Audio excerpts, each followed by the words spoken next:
Malam pertama di rumah warisan itu terasa seperti mimpi yang dipaksakan menjadi nyata.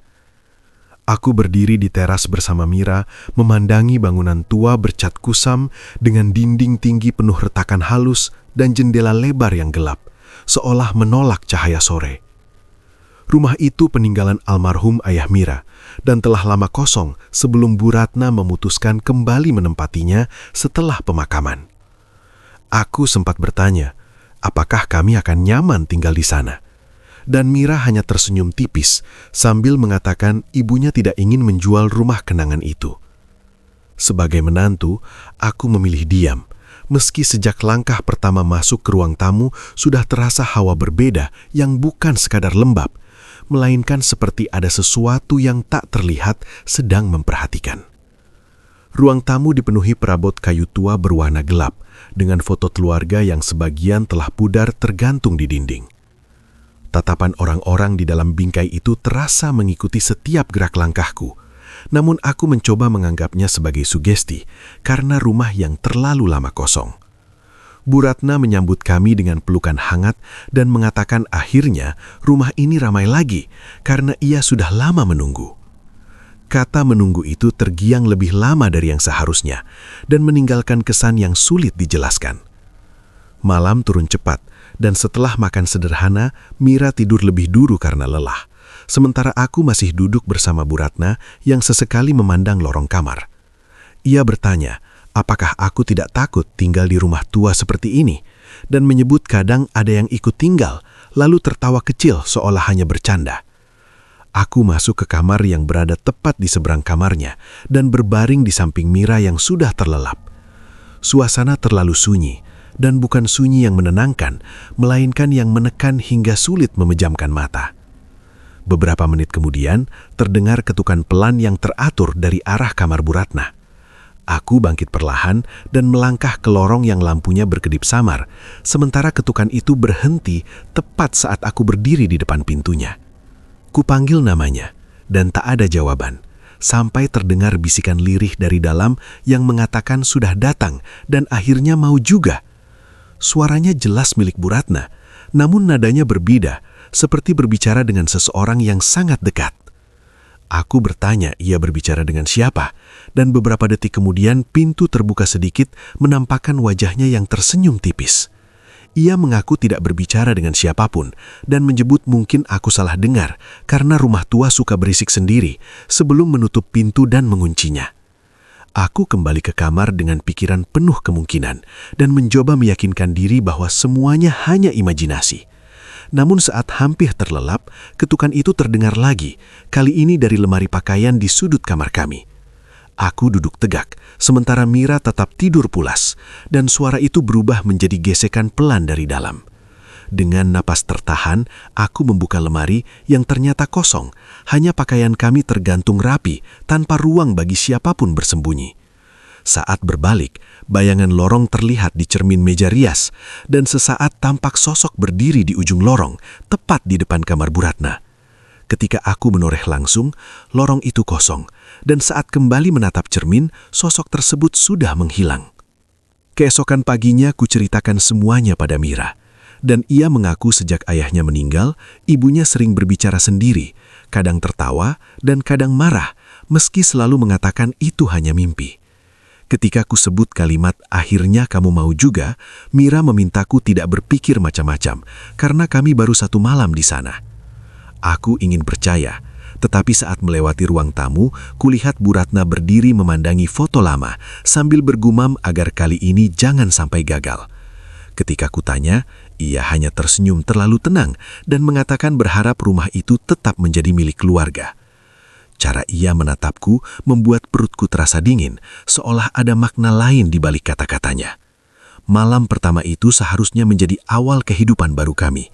Namun yang kurasakan justru sebaliknya, seakan aku tidak datang sebagai penghuni, melainkan seseorang yang telah lama ditunggu. Hari ketiga di rumah warisan itu, suasana berubah drastis. Pagi yang tadinya tenang mendadak ricuh oleh teriakan dari kamar Bu Ratna.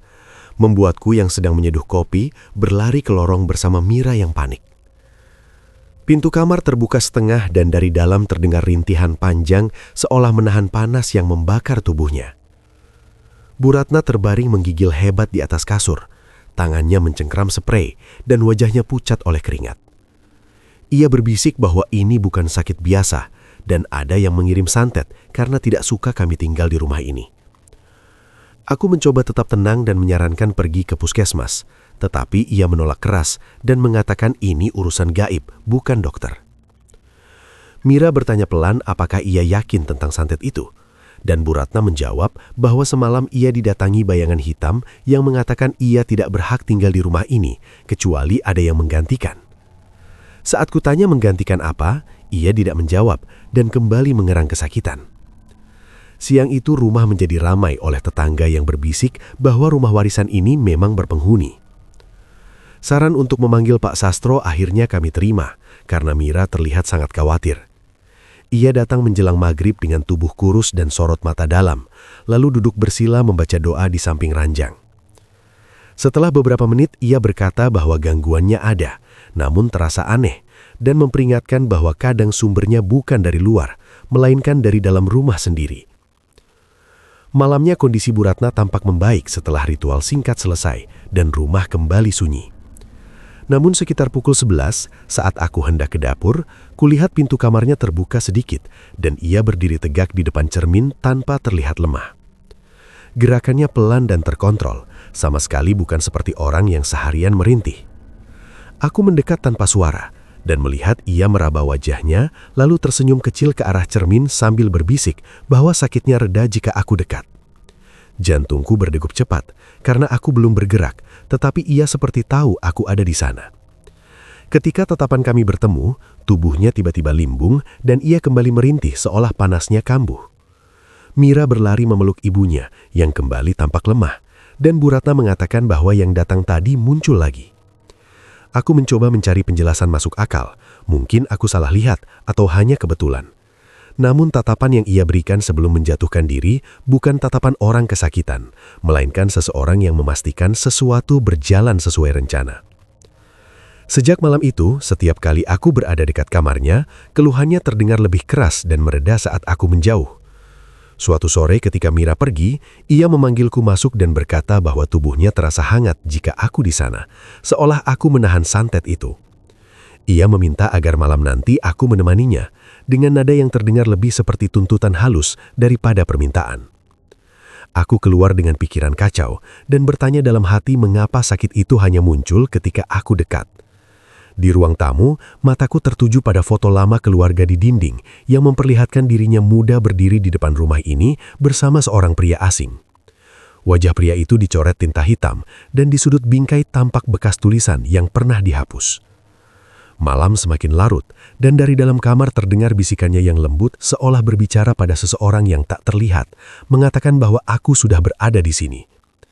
Aku berdiri di lorong dengan napas tertahan, dan untuk pertama kalinya mulai yakin bahwa mungkin yang berpura-pura sakit bukan tubuhnya, melainkan seluruh sandiwara yang sedang disiapkan untukku. Hari-hari setelah Bu Ratna mengaku terkena santet, terasa semakin ganjil.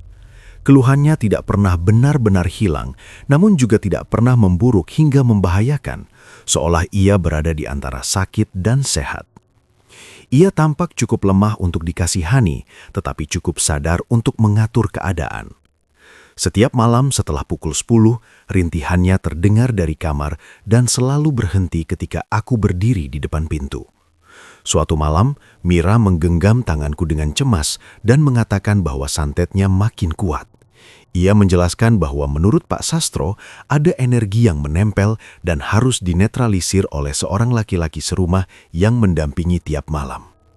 Aku menatapnya tidak percaya ketika ia menyebut namaku sebagai orang yang diminta duduk di kamar agar santet tidak berani mendekat. Permintaan itu terdengar sederhana, namun cara ia menyampaikannya membuat dadaku terasa berat. Malam itu aku masuk ke kamar dengan lampu redup dan tirai tertutup rapat meski udara terasa pengap. Bu Ratna terbaring dengan selimut hingga leher dan tersenyum tipis ketika melihatku datang. Ia mengatakan bahwa jika aku berada di sana, ia merasa lebih kuat.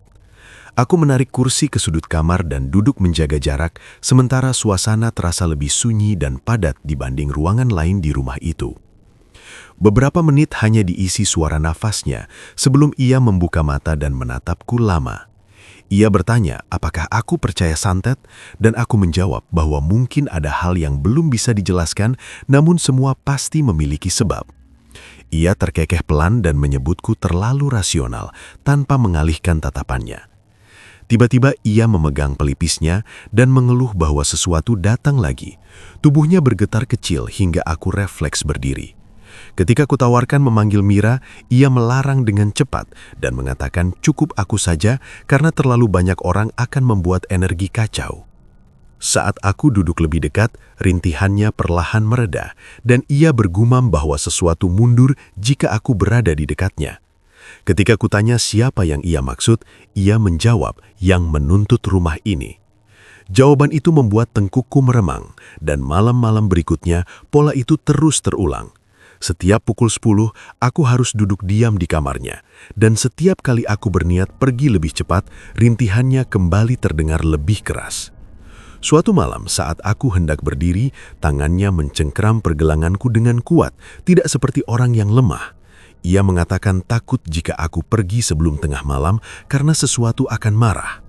Saat kutanya siapa yang marah, ia menjawab dengan tatapan dingin bahwa itu adalah yang punya perjanjian. Di luar kamar, aku mendengar Mira berbicara di telepon dan mengatakan bahwa hanya aku yang bisa menemani agar santet tidak semakin kuat. Pertanyaan mengapa harus aku terus berputar di kepalaku. Keesokan paginya saat sarapan, Mira hanya berkata bahwa sejak aku datang, rumah ini terasa berbeda dan energinya cocok. Malam berikutnya, kecurigaanku semakin kuat ketika Bu Ratna duduk bersandar dengan wajah lebih segar dari biasanya. Ia mengatakan bahwa rumah ini memilih siapa yang boleh tinggal, dan jika sudah memilih, tidak ada yang bisa menolak. Lampu kamar sempat berkedip, dan bayangan di dinding tampak bergerak tidak sepenuhnya mengikuti tubuh kami. Aku berdiri dan mengatakan bahwa kurasa ini bukan santet, melainkan sesuatu yang ia sembunyikan. Hening menyelimuti kamar sebelum sudut bibirnya terangkat membentuk senyum tipis yang tidak lagi terlihat lemah. Ia berbisik bahwa aku pintar, namun belum cukup, lalu seketika kembali terkulai lemah dan mengeluh panas seperti sebelumnya. Suara langkah Mira terdengar mendekat, sementara aku berdiri terpaku di antara dua kemungkinan. Semakin lama aku duduk di kamar itu setiap malam, semakin jelas bahwa ini bukan tentang santet. Ini tentang syarat yang sengaja diciptakan agar aku tetap berada di sisinya setiap malam, tanpa pernah benar-benar tahu untuk apa.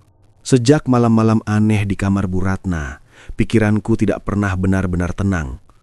Permintaan untuk menemaninya setiap pukul 10 terasa seperti pola yang disengaja. Dan semakin sering aku duduk di sudut kamar itu, semakin kuat perasaan bahwa aku ditempatkan pada posisi tertentu. Bukan sekadar sebagai menantu, tetapi sebagai bagian dari sesuatu yang belum kupahami. Siang itu rumah terasa lengang karena Mira pergi ke pasar dan Bu Ratna mengunci diri di kamar untuk beristirahat. Untuk pertama kalinya sejak kami pindah, aku benar-benar sendirian di rumah warisan itu. Aku berdiri di ruang tengah memandangi lorong panjang menuju belakang rumah dan tangga kayu yang mengarah ke loteng yang belum pernah kunaiki. Dorongan rasa ingin tahu akhirnya mengalahkan rasa ragu. Tangga kayu berderit pelan saat kupijak dan udara di atas terasa lebih pengap dengan aroma kayu tua serta debu yang menumpuk. Cahaya masuk tipis dari jendela kecil, memperlihatkan peti lama, lemari usang, dan sebuah pintu kecil bergembok yang tampak berbeda dari yang lain. Pintu itu terlihat lebih halus, seolah pernah dicat ulang, dan gemboknya, meski berkarat, tampak sering disentuh. Debu di sekitarnya tidak setebal barang lain, membuat jantungku berdetak lebih cepat. Dengan obeng dari kotak perkakas, aku membuka gembok itu dan mendorong pintu yang berderit lirih. Di baliknya ada ruangan kecil yang tertata rapi dengan meja kayu, lemari kecil, dan dinding penuh foto lama. Foto pertama memperlihatkan Bu Ratna saat masih muda berdiri di depan rumah ini bersama seorang pria yang bukan ayah Mira. Pada bagian bawah foto tertulis tanggal belasan tahun lalu dan wajah pria itu dicoret tipis di bagian mata. Foto lain menunjukkan pria berbeda dengan senyum yang terlihat dipaksakan, dan di sudutnya tertulis ritual rumah warisan tahap pertama. Tanganku mulai terasa dingin ketika membuka laci meja dan menemukan amplop berisi potongan rambut yang diikat benang hitam serta secari kertas berisi daftar nama laki-laki. Beberapa nama sudah diberi tanda silang dan nama terakhir yang belum dicoret adalah namaku. Dadaku terasa sesak saat mencoba mencari penjelasan rasional atas apa yang kulihat. Tiba-tiba terdengar suara Bu Ratna memanggil dari bawah dengan nada yang tidak terdengar lemah. Langkahnya perlahan menaiki tangga, sementara aku buru-buru mengembalikan semua ke tempat semula. Ia muncul di ambang loteng dan bertanya datar apa yang aku lakukan di sana. Aku menjawab bahwa pintunya tidak terkunci dan hanya ingin melihat-lihat. Namun ia menatapku tanpa kepura-puraan sakit seperti sebelumnya. Ia mengatakan ada bagian rumah yang tidak untuk diketahui semua orang. Ketika kutanya tentang foto-foto itu, ia menjawab bahwa mereka adalah orang-orang yang pernah mencoba tinggal di rumah ini. Ia kembali mengatakan bahwa rumah ini tidak menerima semua orang. Dan aku menyadari kalimat itu sama seperti yang pernah ia ucapkan sebelumnya. Dengan berani, kusebut bahwa namaku ada di salah satu kertas di laci. Senyumnya muncul perlahan, dan ia berkata bahwa aku masuk sebagai bagian dari keluarga, sehingga juga menjadi bagian dari perjanjian. Ia tidak menjelaskan rinciannya, hanya menyebut bahwa setiap generasi harus ada yang menjaga agar rumah ini tetap berdiri. Ketika kutanya menjaga dengan cara apa, ia menjawab dengan satu kata, yaitu ikatan. Suara pintu depan terdengar dari bawah, menandakan Mira pulang. Bu Ratna mendekat hingga aku mencium aroma minyak kayu putih dari bajunya dan berbisik bahwa aku sudah melihat terlalu banyak sehingga tidak bisa lagi pura-pura tidak tahu. Setelah itu ia turun kembali seolah tidak terjadi apa-apa. Aku berdiri sendirian di ruangan kecil itu memandangi deretan foto laki-laki yang entah apa hubungannya dengan rumah ini. Kini aku tahu semua ini bukan kebetulan dan aku bukan sekadar menantu yang pindah ke rumah warisan. Namaku adalah yang berikutnya dalam daftar yang belum dicoret. Malam nanti, saat pukul 10 tiba, aku tahu ia akan kembali memintaku menemani. Namun kali ini, aku tidak akan duduk sebagai orang yang bingung, melainkan sebagai seseorang yang sadar bahwa rencana lama sedang bergerak perlahan dan aku berada tepat di tengahnya. Sejak menemukan kamar terkunci di loteng, pikiranku tak pernah benar-benar jernih. Nama-nama di kertas itu terus terbayang, terutama namaku sendiri yang tertulis paling bawah dan belum dicoret. Bu Ratna kini tak lagi terlihat sekedar sakit. Ia tampak seperti seseorang yang menunggu waktu yang tepat. Aku tidak bisa terus diam, dan sore itu, tanpa memberitahu Mira, aku mendatangi rumah Pak Sastro di ujung desa. Rumahnya sederhana, dengan dinding papan dan halaman rimbun. Ia duduk di beranda seolah sudah tahu aku akan datang. Ia menyapaku sebelum aku sempat membuka suara, lalu aku duduk di hadapannya dan menanyakan apa yang sebenarnya terjadi di rumah itu. Pak Sastro tidak langsung menjawab. Ia menuangkan teh ke 2 cangkir kecil dan mendorong satu ke arahku sambil menatap tajam. Ia tahu aku sudah melihat sesuatu, dan aku mengangguk sambil menceritakan kamar di loteng, foto-foto laki-laki, dan namaku yang ada di daftar. Tatapannya mengeras ketika mendengar itu, seolah aku telah melangkah terlalu jauh. Ia berkata, itu bukan santet seperti yang orang kira, melainkan perjanjian lama yang berdiri bersama rumah tersebut. Tanah itu dulu dipakai untuk kesepakatan dengan sesuatu yang tidak kasat mata, agar keluarga tetap sejahtera dan rumah tetap berdiri. Bayarannya adalah ikatan darah dan energi, dan setiap beberapa tahun rumah itu meminta penguat. Biasanya laki-laki yang masuk ke dalam keluarga, dan tatapan Pak Sastro membuatku mengerti tanpa perlu penjelasan panjang. Ia mengingatkan tentang ayah Mira yang dulu menolak dan tak lama kemudian ditemukan dalam keadaan mengenaskan. Tidak semua orang mau percaya, dan karena yang terlibat selalu keluarga, orang luar sulit masuk kecuali dipanggil. Aku teringat bisikan pada malam pertama dan perasaan bahwa rumah itu seperti menunggu. Pak Sastro mengatakan Bu Ratna bukan korban, melainkan penjaga perjanjian, dan sakitnya adalah tanda bahwa waktunya hampir tiba. Waktu pengikatan semakin dekat, dan meski terdengar tak masuk akal di zaman sekarang, keyakinan mereka memberi bentuk pada perjanjian itu. Semakin lama aku berada di kamar itu setiap malam, semakin kuat keterikatanku dengan rumah tersebut. Ia menjelaskan bahwa aku sudah masuk secara sukarela sebagai keluarga karena tinggal dan menerima rumah itu sebagai milikku. Dalam kepercayaan lama, itu sudah cukup untuk dianggap setuju. Pergi pun belum tentu menyelesaikan apapun, karena jika proses sudah dimulai, rumah itu akan mencari cara agar aku kembali. Ia menatapku dan bertanya, apakah akhir-akhir ini aku merasa sulit meninggalkan kamar Bu Ratna sebelum tengah malam? Aku teringat setiap alasan yang membuatku tetap duduk, entah rintihan yang semakin keras atau rasa bersalah yang tiba-tiba muncul. Itu cara paling halus untuk memancing persetujuan tanpa paksaan yang terlihat. Jika aku menolak malam ini, tekanannya akan meningkat, dan keheningan di beranda terasa lebih menakutkan daripada cerita apapun. Anak biasanya tahu katanya, tetapi memilih tidak melihat karena mengakui berarti harus melawan ibunya sendiri. Sebelum aku pergi, ia berpesan agar aku tidak sendirian malam ini dan tidak terlalu dekat secara batin. Yang dibutuhkan bukan tubuhku, melainkan persetujuanku. Aku berjalan pulang dengan langkah berat, sementara rumah warisan itu tampak lebih sunyi dari biasanya. Saat pintu kubuka, Bu Ratna sudah duduk di ruang tamu menatap lurus ke arahku seolah tahu dari mana aku datang. Ia menyebut rumah Pak Sastro dengan suara lembut dan senyum tipis yang sulit ditebak. Ketika kutanya apa yang sebenarnya ia rencanakan, ia bangkit tanpa tanda lemah dan berkata bahwa aku akan tahu malam ini. Untuk pertama kalinya sejak pindah, aku sadar bahwa aku bukan lagi tamu yang kebetulan tinggal. Aku telah menjadi bagian dari sesuatu yang dirancang jauh sebelum kakiku menginjak ambang pintu rumah itu. Malam itu datang lebih cepat dari biasanya. Langit di atas rumah warisan tampak gelap tanpa bintang, seolah menutup diri dari apa yang akan terjadi di dalamnya. Sejak percakapanku dengan Pak Sastro sore tadi, dadaku terasa sesak oleh kesadaran bahwa malam ini bukan sekedar tentang menemani orang sakit. Ini tentang sesuatu yang sudah direncanakan sejak lama. Menjelang pukul 10, Bu Ratna memanggil dari dalam kamar dan suaranya terdengar tenang. Tidak ada rintihan dan tidak ada kepura-puraan. Justru ketenangan itu membuat bulu kuduku meremang.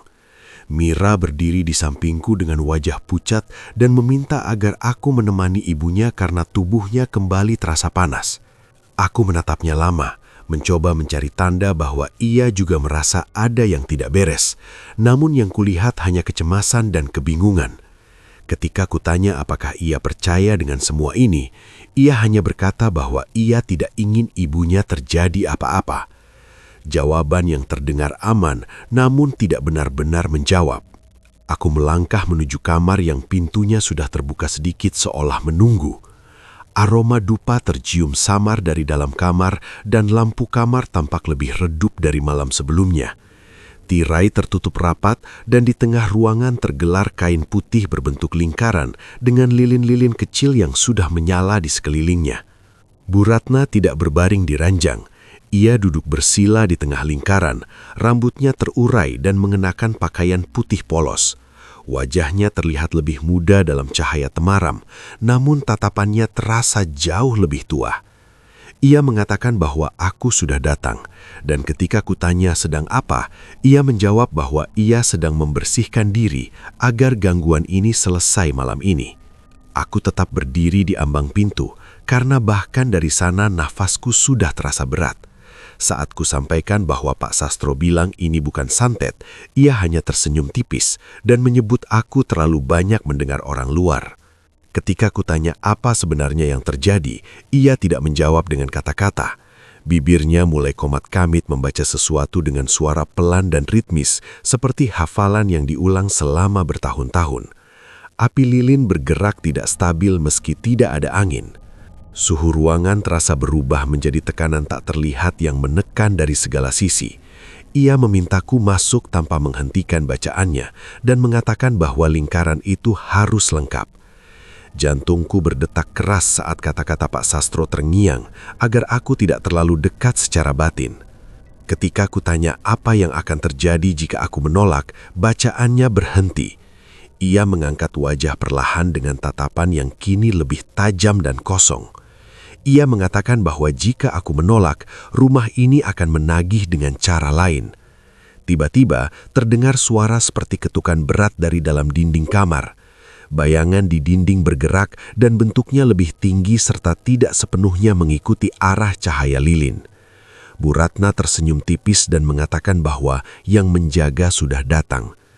Siluet itu semakin jelas di permukaan tembok, seolah berdiri tepat di belakangnya.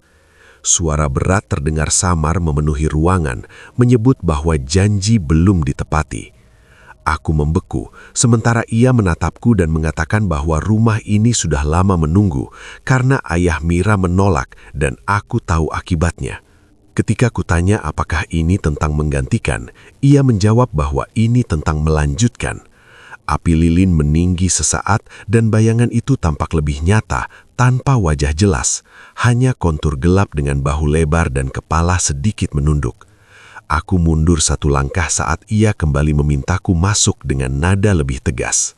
Aku menanyakan apa yang ia inginkan dariku, dan ia menjawab dengan satu kata, yaitu persetujuan. Ia menjelaskan bahwa persetujuan itu untuk menjadi bagian dari penjaga rumah, agar semuanya tetap utuh dan Mira tetap aman. Suara berat itu kembali terdengar, semakin dekat, menyebut bahwa waktu hampir habis. Tekanan di ruangan semakin kuat dan kepalaku berdenyut. Muncul dorongan aneh untuk melangkah masuk ke dalam lingkaran dan menyelesaikan semuanya, seolah memang sudah seharusnya begitu. Aku mengepalkan tangan dan mengatakan bahwa aku tidak pernah setuju dengan perjanjian apapun. Wajahnya berubah dan senyumnya memudar. Ia mengatakan bahwa semua lelaki di rumah ini berkata begitu di awal dan akhirnya mengerti bahwa menolak hanya memperpanjang penderitaan. Bayangan di dinding bergerak mendekat mengikuti batas lingkaran kain putih. Tiba-tiba pintu kamar terbuka lebih lebar dan Mira berdiri di sana dengan wajah pucat. Untuk sesaat, semuanya hening, lalu lilin-lilin padam serempak. Kamar menjadi gelap dan hanya diterangi cahaya samar dari lorong.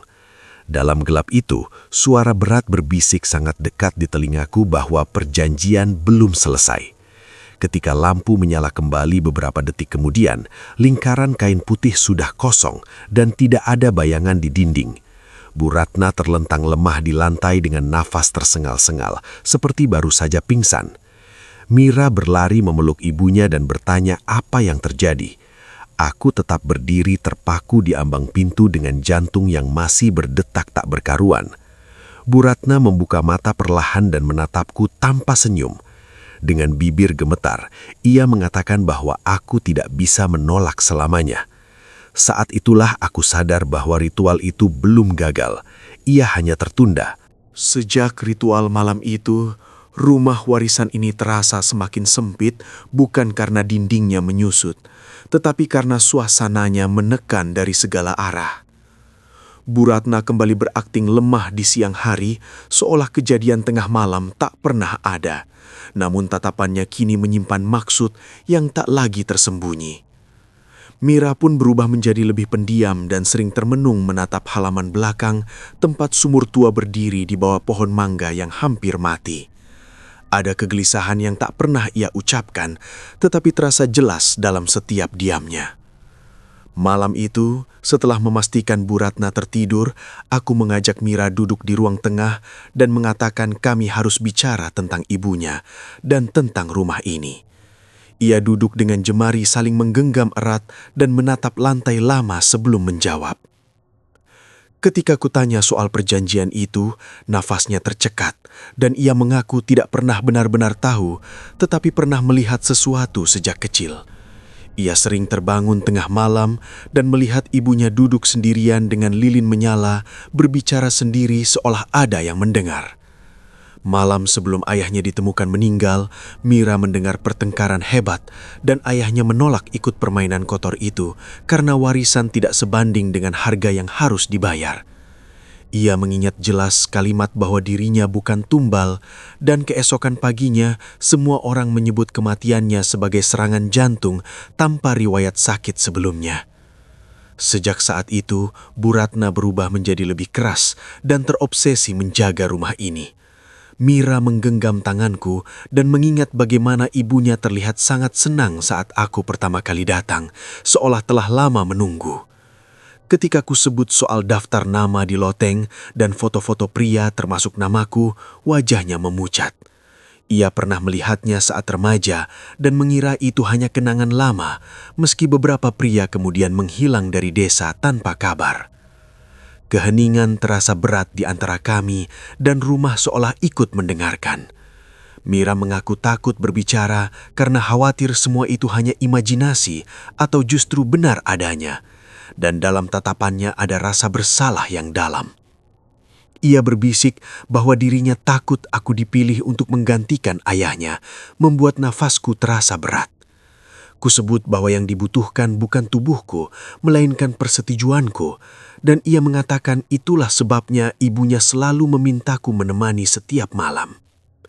Ketika kutanya mengapa ia membiarkan semua itu, air matanya jatuh dan ia mengaku setiap kali menolak, ibunya mengingatkan bahwa jika perjanjian gagal, maka seluruh keluarga akan terkena akibatnya, termasuk anaknya kelak. Ancaman itu tidak diucapkan keras, melainkan seperti peringatan yang terus mengikatnya. Kemarahanku sulit kutahan saat menyadari ia tetap memintaku masuk ke kamar itu dengan harapan semuanya selesai tanpa korban. Ia menangis dan mengatakan tidak pernah menyangka ibunya akan melangkah sejauh itu. Tiba-tiba terdengar suara pintu kamar terbuka dari lorong dan kami menoleh bersamaan. Bu Ratna berdiri di ujung lorong dengan wajah pucat dan mata tajam, tanpa rintihan atau kepura-puraan, hanya ketenangan yang mengerikan. Ia mengatakan hanya ingin keluarga tetap utuh dan bertanya apakah kami pikir ia menikmati semua ini. Aku menatapnya dan menjawab bahwa menjaga tidak seharusnya dilakukan dengan mengorbankan orang lain. Wajahnya sempat mengeras sebelum kembali datar dan ia berkata rumah itu tidak bisa dibiarkan kosong karena setiap generasi harus ada yang mengikat. Tatapannya beralih pada Mira seolah menantang kami untuk menanggung resiko jika menolak. Mira menggenggam tanganku dengan tubuh gemetar dan untuk pertama kalinya aku melihat jelas posisinya sebagai anak yang dibesarkan dengan rasa takut kehilangan. Bu Ratna kemudian melangkah mundur dan mengatakan malam ini belum selesai sebelum kembali ke kamar dan menutup pintu. Keheningan kembali menyelimuti rumah dan aku meminta Mira memilih antara terus menuruti ketakutan lama atau berdiri bersamaku melawannya. Ia menghapus air matanya dan dalam tatapannya muncul tekad yang lebih kuat dari rasa takut. Namun jauh di dalam dinding rumah itu masih terasa satu hal yang sama. Seolah ada sesuatu yang tidak senang karena rahasia ini mulai terbuka. Setelah malam ketika rahasia itu akhirnya terucap, suasana rumah berubah drastis dan tidak ada lagi kepura-puraan yang benar-benar rapi. Bu Ratna masih berjalan pelan di siang hari dan sesekali memegang pelipisnya. Tetapi kini aku melihat kesadaran penuh di matanya, tanpa kebingungan atau ketakutan yang tulus, hanya keyakinan yang dingin. Malam itu aku tidak menunggu dipanggil. Tepat pukul 10 aku berdiri di depan kamarnya dan mengetuk pintu atas kemauanku sendiri. Pintu terbuka perlahan dan ia sudah duduk di tepi ranjang dengan lampu menyala terang tanpa lilin atau kain putih. Hanya udara yang terasa terlalu tenang di antara kami. Aku mengatakan ingin bicara dan ia tersenyum tipis seolah telah menunggu saat itu. Untuk pertama kalinya, aku berdiri tepat di depannya dan menyatakan bahwa ia tidak pernah disantet, melainkan ia sendiri yang memanggil semuanya. Ia tertawa kecil dengan sadar dan mengatakan aku terlalu lama menyadarinya. Menurutnya rumah ini selalu memilih darah baru yang masih kuat, dan ia hanya penjaga agar janji lama tidak terputus. Ketika aku sebut penolakan ayah Mira, wajahnya mengeras, dan ia menyebut suaminya lemah karena mencoba melawan sesuatu yang telah mengikat keluarganya turun-temurun. Jawaban itu tidak diucapkan panjang, tetapi tatapannya menjelaskan akibat dari penolakan tersebut. Aku mengatakan itu bukan penjagaan, melainkan pengorbanan yang dipaksakan, dan suhu ruangan tiba-tiba terasa turun, sementara bayangan kami memanjang tak wajar di dinding. Ia menjawab bahwa persetujuan bisa tumbuh dari rasa tanggung jawab dan rasa takut kehilangan. Mira kemudian muncul di ambang pintu dengan wajah tegang dan mengatakan semuanya sudah cukup. Ia mengaku telah mendengar dan melihat sejak kecil, hanya berpura-pura tidak tahu demi bertahan. Bu Ratna berkata rumah ini tidak akan membiarkan kami keluar karena kami sudah masuk terlalu dalam. Ketika kutanya apa yang terjadi jika tidak ada yang menggantikan, ia menjawab bahwa yang terikat akan diambil. Tatapannya beralih ke dinding di belakangku dan perlahan muncul bayangan tinggi tanpa wajah yang jelas. Suara berat memenuhi ruangan dengan kata-kata tentang perjanjian dan darah yang belum lengkap. Aku tidak mundur dan menyatakan bahwa jika semua ini tentang persetujuan, maka aku menolak. Bayangan itu bergerak mendekat dan lampu berkedip sementara Bu Ratna berdiri dengan bahu tegak dan mengatakan pintu sudah tertutup sejak namaku masuk. Aku menjawab bahwa jika pintu dibuat manusia, maka manusia pula yang bisa membukanya, meski ia menyebutku masih berpikir dengan logika. Mira berdiri di sampingku dan berkata jika harus ada yang memutus, maka biar ia yang melakukannya. Bayangan di dinding bergerak liar dan suara berat itu terdengar lebih keras, seolah tekanan tak terlihat mencoba memaksaku tunduk. Namun aku menyatakan dengan tenang bahwa aku tidak pernah memberi persetujuan dan tidak akan pernah melakukannya. Wajah Bu Ratna berubah dan untuk pertama kalinya kulihat keraguan di balik keyakinannya. Bayangan itu perlahan memudar, suara berat berubah menjadi dengung samar lalu menghilang, dan lampu kembali stabil. Bu Ratna terduduk lemah di tepi ranjang dengan napas terengah tanpa akting. Wajahnya benar-benar lelah. Ia berbisik bahwa kami tidak tahu apa yang telah kami lakukan, sementara aku mengatakan setidaknya kami tidak melanjutkan kebohongan. Keheningan menyelimuti kamar dan angin malam berembus pelan melewati sela jendela. Dalam tatapan terakhirnya, aku melihat rasa takut yang belum pernah tampak sebelumnya, seolah apapun yang kami tolak malam itu belum benar-benar selesai. Fajar di rumah warisan itu selalu datang tanpa warna. Cahaya matahari hanya menyentuh dinding luar dan tidak pernah benar-benar masuk ke dalam. Seolah rumah ini tahu bagaimana menahan terang tetap di ambang pintu. Semalam topeng itu telah terbuka dan perjanjian lama telah ditolak. Bayangan yang selama ini mengikat perlahan memudar. Namun pagi ini aku bangun dengan perasaan yang sulit dijelaskan. Bukan takut dan bukan pula lega, melainkan jeda panjang sebelum sesuatu diputuskan. Mira duduk di tepi ranjang menatap koper yang sudah setengah terisi dan berkata bahwa kami akan pergi hari ini tanpa menoleh ke arahku. Aku mengangguk karena tidak ada lagi perdebatan, tidak ada ritual dan tidak ada diskusi tentang menjaga atau menggantikan sesuatu yang bukan milik kami. Bu Ratna tidak keluar dari kamarnya sejak semalam, dan lorong menuju ruang tamu terasa berbeda saat kami melewatinya. Udara tidak lagi berat dan tidak lagi seperti ada mata yang mengawasi dari sudut gelap. Justru sunyi yang terlalu bersih membuatku semakin waspada. Di ruang tamu, Pak Sastro sudah berdiri, seolah telah menunggu sejak lama dan bertanya pelan, apakah kami benar-benar ingin pergi? Aku menjawab bahwa tidak ada lagi yang perlu kami jaga di sini. Namun ia hanya mengangguk dengan tatapan yang tidak sepenuhnya setuju dan mengatakan rumah ini telah melihat banyak yang mencoba pergi dan tidak semuanya berhasil. Mira menggenggam tanganku lebih erat dan menegaskan bahwa kami tidak terikat dan tidak pernah memberi persetujuan. Pak Sastro tersenyum samar dan berkata bahwa kadang ikatan tidak menunggu persetujuan. Kalimat yang menggantung di udara tanpa perlu diulang. Aku melangkah menuju pintu utama dan menyentuh gagang kayu tua yang terasa dingin di telapak tangan. Bayangan malam kemarin terlintas kembali bersama suara berat dan tekanan di dada. Lalu aku menarik napas panjang dan memutar gagangnya. Pintu terbuka dan cahaya pagi menyilaukan mata kami, tanpa ada penghalang atau suara aneh yang menahan langkah. Kami melangkah keluar dengan ringan, namun saat langkah ketiga menyentuh tanah halaman, aku merasakan sesuatu yang ganjil. Bangunan itu tidak berubah bentuk dan tidak runtuh. Ia hanya perlahan mundur seolah memberi ruang di antara kami dan dirinya. Bu Ratna berdiri di ambang pintu dengan wajah tenang dan mengatakan bahwa kami bebas karena perjanjian itu membutuhkan ketakutan untuk hidup dan kami tidak memberikannya. Angin pagi berembus pelan di halaman dan daun pohon mangga bergerak pelan seperti menyetujui keputusan yang telah lama tertunda. Saat Mira bertanya tentang dirinya, Bu Ratna menjawab dengan tenang bahwa ia lahir di rumah itu dan telah memilih sejak lama. Aku menatap bangunan tua dengan dinding retak dan cat mengelupas itu untuk terakhir kalinya. Tidak ada bayangan di jendela dan tidak ada bisikan di telinga.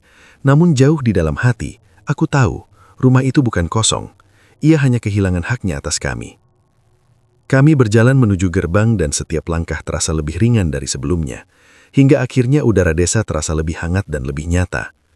Aku menoleh sekali lagi dan melihat rumah warisan itu berdiri diam di kejauhan, tanpa mengejar atau memanggil, hanya menatap dalam diam. Mira bersandar di bahuku dan bertanya apakah semuanya telah selesai. Aku terdiam sejenak, lalu menjawab bahwa bagi kami semuanya telah berakhir. Rumah itu perlahan mengecil seiring jarak yang bertambah, namun di salah satu jendela lantai 2, tirai bergerak sedikit tanpa angin yang jelas. Untuk sesaat yang sangat singkat, aku merasa ada sesuatu yang sedang belajar bahwa tidak semua warisan harus diterima dan tidak semua perjanjian harus diteruskan. Kami terus berjalan tanpa menoleh lagi, dan rumah itu tetap berdiri dalam sunyi. Ia tidak lagi menunggu kami, melainkan siapapun yang suatu hari datang membawa ketakutan dan menyebutnya takdir.